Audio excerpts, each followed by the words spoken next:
Our boy moved to the ground. The moment Helmet landed on the ground, Fascio moved into the forest. The assassin believed that our boy made a mistake by chasing him into the forest confidently. He was certain that Helmet would not be able to handle his attacks in the dark forest. Fascio circled around our boy. While moving around, the assassin noticed that Helmet had a blind spot behind him. He quickly moved close to our boy and tried to attack him from behind. The moment Fascio got close to him, Helmet turned around. He covered his sword with vis and swung it at the entertainer. Fascio was shocked to see the attack. He did not understand what was happening. The assassin went down and rolled on the ground to dodge the attack. Immediately, he dodged the attack. Fascio stood up. The entertainer did not understand how Helmet was able to sense his presence. With a terrifying aura around him, Helmet glared at the man. Fascio was surprised to see this. He assumed that our boy was simply lucky to sense his presence. He decided to use his full power to end the fight. Fascio jumped on the trees at a frightening speed. He began to cut the branches. The entertainer planned to use the darkness and tree shadow to obscure Helmet's vision. The falling leaves were to hide his presence. Fascio was certain that our boy's eyes and ears will not be functioning properly. He believed that Helmet will not be able to sense his presence because he is moving at a high speed. As the leaves surrounded Helmet, Fascio rushed to attack him from behind. Unfortunately for the assassin, Helmet turned around and swung his sword. The entertainer was shocked to see this. He could not comprehend what was happening. He barely dodged the attack by moving back into the forest. As Fascio ran into the forest, he turned around to see our boy. He realized that Helmet could actually sense his presence. This did not make sense to the assassin. He believed that it was impossible for a human to see through his stealth. The entertainer landed on a tree and took a look at Helmet. He noticed that our boy's eyes were closed. Fascio was shocked to see this. He decided to check something. He ran to attack Helmet. Our boy covered his sword with vis and used it to block the assassin's attack. The entertainer moved away from our boy when he blocked the attack. He immediately understood how Helmet was able to sense his presence. According to the entertainer, no matter how advanced a stealth skill is, it is impossible to completely hide murderous intent that is released when attacking. Fascio realized that Helmet was sensing the murderous aura in an instant. He pinpointed the location and quickly countered the attack. The assassin could not believe what he was seeing. Fascio had expected our boy to be tired because he fought a berserk human and was forced to overcome many traps. The entertainer realized that Helmet was performing a feat that is beyond human sensory capabilities. Our boy turned to the assassin and asked him about why he is no longer attacking. He asked Fascio if he has run out of tricks. The moment he said this, Helmet told the assassin that it is now his turn to attack. Immediately he said this, our boy covered his sword with a large amount of vis. Fascio was shocked to see this. He could not believe that Helmet was able to use the embodiment of vis. He realized that our boy is already as strong as a rank 1 mercenary. The entertainer realized that he has lost a lot of blood. He knew that he will no longer be able to use his vis very soon. Fascio understood that it will be dangerous for him to continue using stealth. Although the assassin was getting weaker, he believed that our boy will not be able to embody his vis around his sword for long. The assassin moved behind a tree. He decided to wait for Helmet's vis to run out. The moment he went behind the tree, our boy used his sword to attack the tree. Fascio managed to dodge the attack, but the tree was cut down. The entertainer was shocked to see this. Helmet moved close to the man and landed a heavy hit on him. The attack sent Fascio flying. When the assassin crashed on the ground, a large explosion occurred. As the entertainer slowly pulled himself up, he began to cough out some blood. Before Fascio could take a step, our boy appeared in front of him. With a menacing look on his face, Helmet asked the assassin if he has anything to show him now that his weapon is gone. Fascio began to laugh when he heard this. He realized that he only had one thing left to do. The assassin raised his hand up and told Helmet that he wants to surrender. Our boy was surprised to see this. He used his leg to kick the assassin. When Fascio fell to the ground, he began to laugh. He asked our boy if a student of the swordsmanship department is allowed to treat surrendered people in such a way. Helmet reminded the entertainer that they are not in a duel. He raised his leg up and used it to break one of Fascio's legs. The assassin screamed out in pain. Our boy told him that he should not plan to run away. The entertainer raised his head up and told our boy that he will stop chasing after him if he spares his life.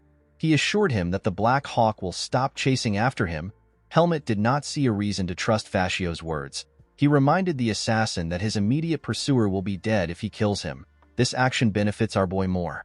The entertainer asked our boy to think carefully. He reminded him that he is only one member of the Black Hawk. He revealed to Helmet that other members will come after him if he dies. He assured him that the members will not come alone.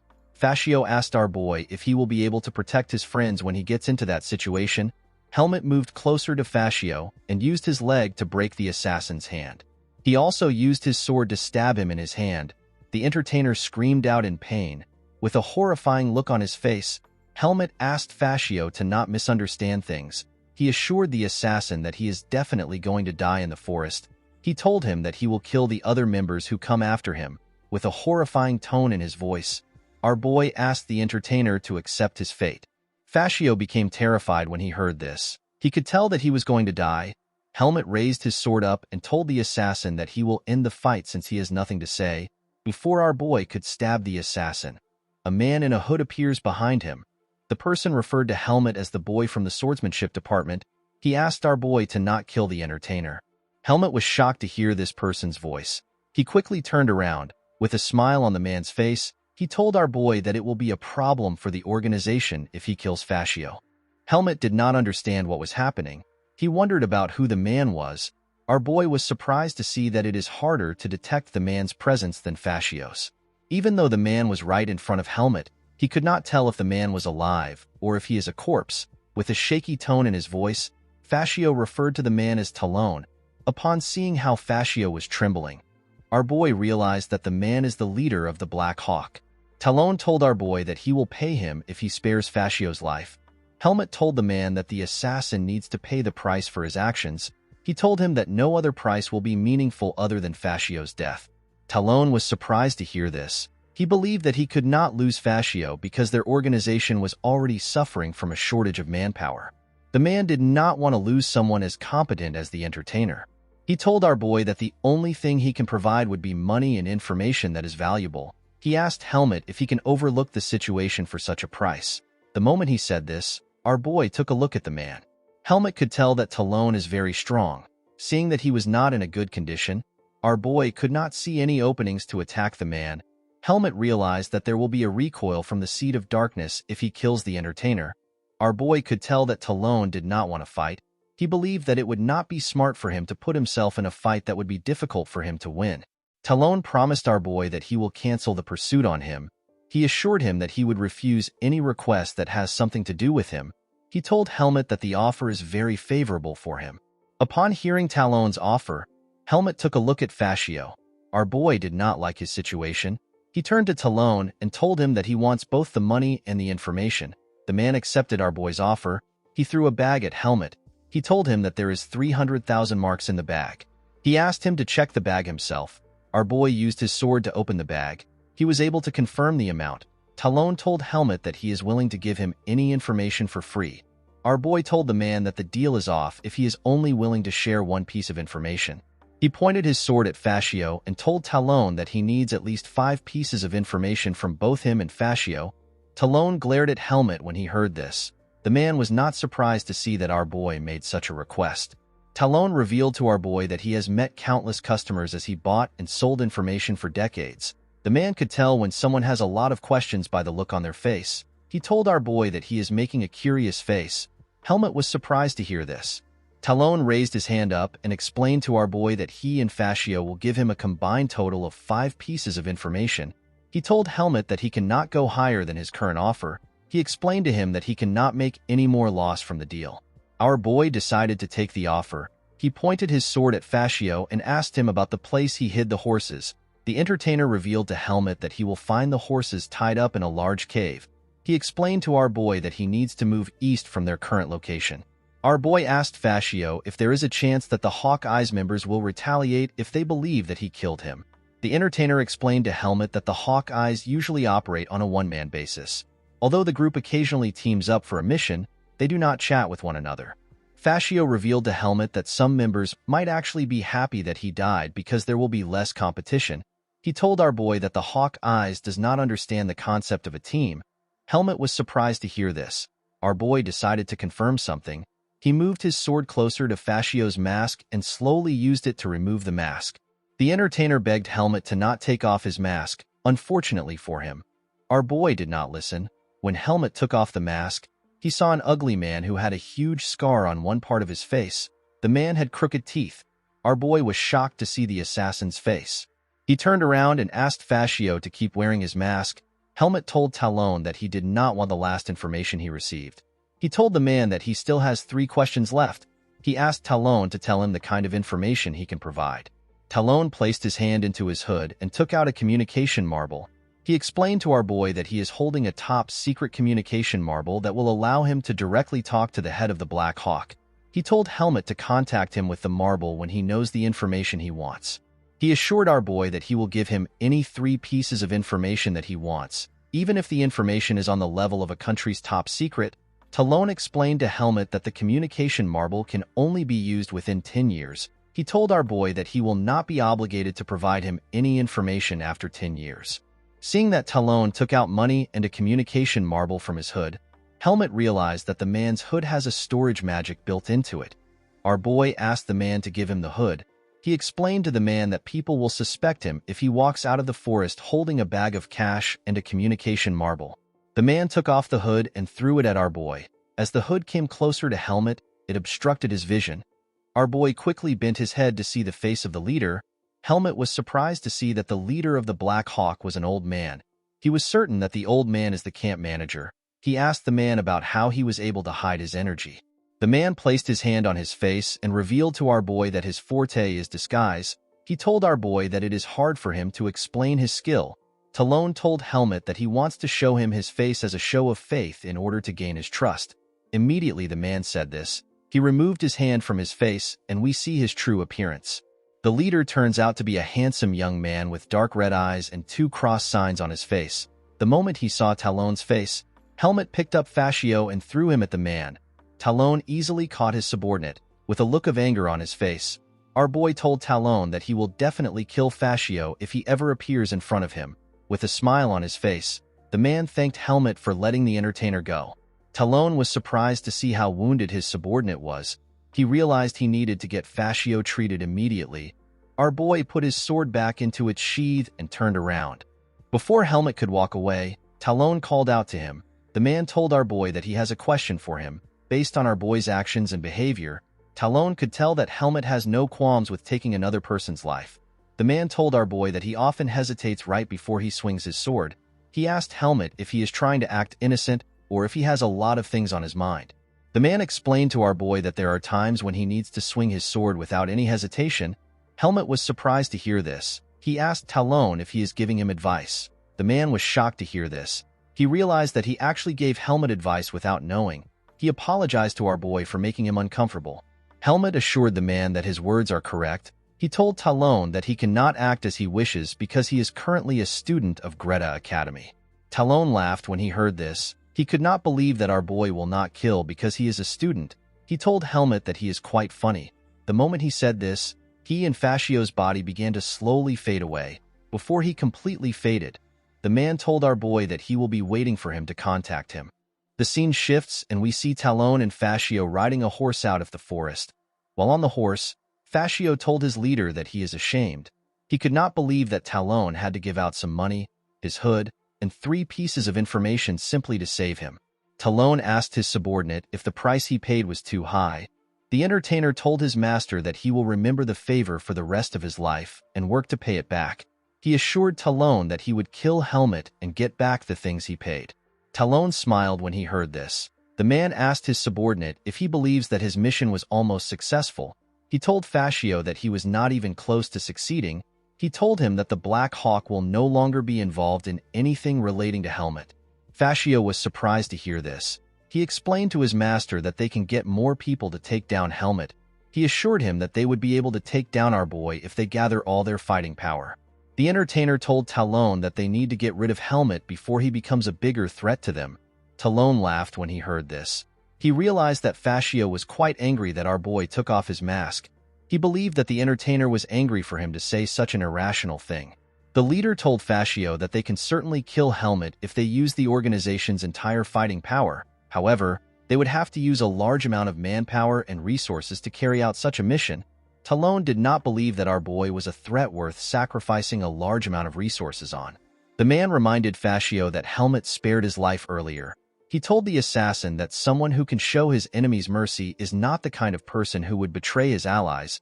He assured the entertainer that they will benefit more from building a friendly relationship with our boy than being hostile to him. Talon told Fascio that he still has a lot of work to do. He asked the assassin to focus on his recovery.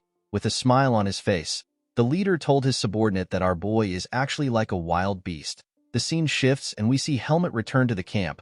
When our boy returned, Instructor Alan and Instructor Patricia ran to meet him. Alan asked him if he is all right. He asked our boy if he is hurt. Helmet told the instructor that he is fine. The moment he said this, our boy took a look around. He saw Andro and James lying on a tree while Asuka was stretching his body. He also saw Dino getting healed by Professor Dwayne. While Helmet was looking around, Alan began to scold him for chasing after Fascio. He asked our boy to tell him the reason why he did something so reckless. Our boy assured the instructor that nothing happened. He told him that he could not catch up to Fascio because he was too fast.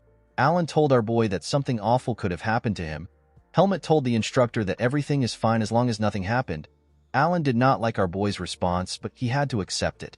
After Professor Dwayne was done using his healing magic on Dino, Helmet walked up to him and asked him about Dino's condition. The professor was surprised to see that our boy has returned. He explained to Helmet that Dino's finger has been reattached and his external injuries have been taken care of. However, there is still some traces of demonic energy in his body. This energy cannot be removed by the professor. Professor Dwayne remembered that our boy was the one who saved Dino. He asked Helmet to tell him what happened. According to Helmet, Dino suddenly transformed into a monster and went on a rampage. After that, he suddenly collapsed. Our boy told the man that Dino had used up all his energy. Alan was surprised to hear that there is demonic energy in his student's body. Professor Dwayne was surprised to hear this. He knew that the veins of any human who has been injected with demonic energy usually gets burned up and the host will die. Dwayne assumed that Dino's body must have leaked out the energy because only a small amount of it was put into his body. He could not believe that Dino would be so fortunate. Dwayne revealed to our boy that Dino will recover if they send him to the temple and purify the remaining demonic energy. Instructor Patricia placed her hand on her head out of anger. She could not believe that an assassin would be sent to the area. She realized that she should have guarded the place where the first trap was found. The instructor apologized to Helmet. She told him that the incident occurred because they got complacent. Although Patricia said this, our boy knew that he was the one who endangered everyone because of the danger he brought upon himself. At first, Helmet simply liked the fact that there was a strong enemy around him. However, the blades also went for the people around him, so he no longer enjoyed the situation. After our boy saved Dino and returned to the camp, he felt an unknown surge of anger within him when he saw his teammates injured. Helmet wondered if he has slowly began to change after entering the academy. While our boy was thinking, Professor Dwayne waved to someone. Helmet turned around to see the person the man was waving to. He was surprised to see Aaliyah. Alan was also surprised to see the girl. He knew that she was a student of the magic department. He asked her about the reason why she came to the camp. Aaliyah explained to Alan that Professor Dwayne asked her to come to the camp urgently. She asked the instructor to tell her what she needs to do. Instructor Alan looked around and noticed that our boy was next to him. He asked the girl to help Helmet since he has not received any treatment. Aaliyah walked up to Helmet and asked him to rest on a tree next to them. She told him that she needs to see his arm. Aaliyah asked our boy if the situation was quite chaotic. The mage asked this question because she believed that things must have been bad for someone as skilled as Helmet to get injured. While she was healing his arm, Helmet reminded our girl about the time she taught him ethics. He reminded her that she told him that it is a virtue to save the life of someone that is in danger. Our boy asked Aaliyah to tell him why people would go out of their way to save others. He told her that the person will face a life of suffering if they fail to save the other person. Aaliyah was surprised to hear Helmet's question. Our girl turned to see Asuka and the other boys. She realized that the situation must have been quite bad. She told our boy that he does not need to have such thoughts. Aaliyah told Helmet that the boys are alive. Our boy revealed to her that the boys almost died because of him.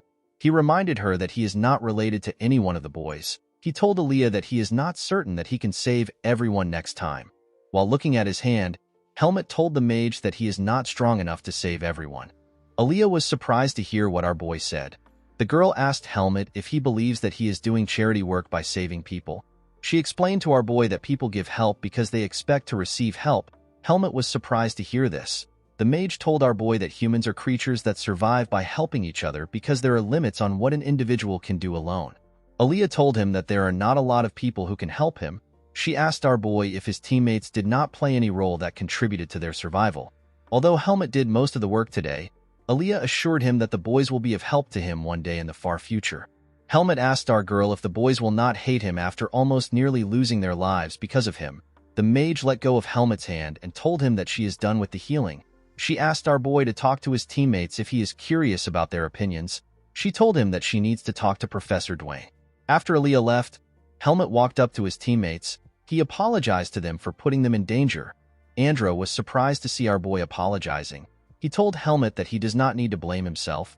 He reminded him that they all survived. Andrew explained to our boy that the fight made him understand that he and the other students are quite powerless in the real world. The boy believed that he and the other boys will still experience such a situation as long as they continue to live as swordsmen. He told our boy that they were lucky that he was around to save them. Andrew explained to Helmet that his goals have now become clearer. With a smile on his face, Andrew thanked Helmet for showing him a new path. Our boy was shocked to hear this. He never expected such a response. While Helmet was having a surreal moment, Asuka comes to interrupt him. The mad dog asked our boy if he managed to catch Fascio. Helmet told him that he did not catch the entertainer. He assured him that Fascio will never appear in front of him. Asuka was fine with our boy's response. With a smile on his face, the mad dog explained to Helmet that he had an easier time fighting Fascio because he had severely damaged his arm. Our boy did not know how to respond to this. He did not really care about what Asuka did. After the mad dog was done talking, James walked up to Helmet and stretched out his hand. Our boy was surprised to see this. He shook the boy's hand. James explained to Helmet that he heard about Dino going berserk. The boy told Helmet that he actually thought that he was going to die. James remembered that our boy wanted to save the people that he could, but he did not allow him. He remembered that he insisted that Helmet should bring Dino with them. James told our boy that he was the one who put them in their current situation. The boy told Helmet that he regret his actions a little. He could not believe that our boy managed to save everyone. Helmet was shocked to hear what his teammate was saying. With a smile on his face, James told Helmet that he will never forget his debt. He asked our boy to run to him if a day comes where he can help him. He assured Helmet that he will help him without hesitation. Our boy did not feel comfortable hearing this. He told James that they survived because of what they did. The moment he said this, Helmet remembered how Wesley thanked him for saving Bashir's life. He remembered that Aaliyah told him that helping people is not charity work. He also recalled the time instructor Alan told him that both weak and strong people are all humans. Alan told our boy that he will find his answers one day if he remembers this. Helmet realized that he had found a new form of strength. It was not the strength for suppressing others. Instead, it was a strength that connects hearts and hands, a strength that supports one another. Our boy finally understood the strength of humans. While Helmet was staring in wonder, James told him that he feels stronger after overcoming such a complex situation. The boy realized that the spars he had at school were simply child's play. Asuka did not understand what James was talking about. He reminded the boy that he was simply getting beat up by Fascio. James was annoyed to hear this. He could not believe that the mad dog would be so harsh to someone who just went through a life and death situation with him. While the boys were talking, Andrew told them that it feels good to be alive. The boys began to smile when they heard this. While the boys were talking, Helmet took a look at his hand. The next day, we see our boy sitting on a rock. Aaliyah walked up to him and informed him that she is leaving the camp with Professor Dwayne using teleportation magic. She asked Helmet if he wants to leave with them. She explained to our boy that he has enough justification to go back first as the witness of the incident. With a smile on his face, Helmet told our girl that he is fine. He told her that he wants to leave with his team. Aaliyah was shocked to see this. It was her first time seeing our boy smile brightly. The mage turned around and told our boy that she will see him at the academy. As Aaliyah walked away, her face turned red. When Helmet walked up to his teammates, Asuka asked him about what Aaliyah wanted. Our boy revealed to the mad dog that Aaliyah wanted him to leave with her using magic. The mad dog was annoyed to hear this. He could not believe that Aaliyah only gave Helmet the offer. He asked our boy if Aaliyah is giving him preferential treatment because he is her roommate. Our boy told the mad dog that he declined the offer. Asuka told him that he made the right choice. The boys smiled as the brilliant light that shined through the Petica forest made them feel refreshed. Unfortunately, no one could have known that this was just a feeling. No one could have known that very soon they would come to hate the sight of the sunlight. The scene shifts and we are taken to a kingdom in the desert. We see a boy in a hood outside the gates of the kingdom. The boy takes off his hood and we see that he has white hair and green eyes. The boy seemed excited to step into the Basor kingdom. His grandfather used to live in this kingdom. Guys, we have come to the end of Season 2 of Helmet the Forsaken Child. The new season will start in November. I will start working on it the moment it is released. If you are worried about what to watch next, you can check out my channel. I have got a lot of recaps and more recaps still coming. I hope you guys enjoyed this episode. See you guys later.